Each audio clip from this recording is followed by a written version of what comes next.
So this videos guys, magtanim tayo ng sweet potato sa aming konting garden.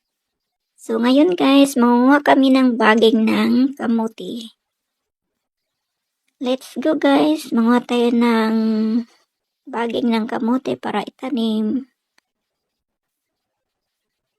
Ayan, kasama ko yung mother ko dyan guys. Sinamahan niya ako magtanim ng aming purple na sweet potato dito sa aming garden.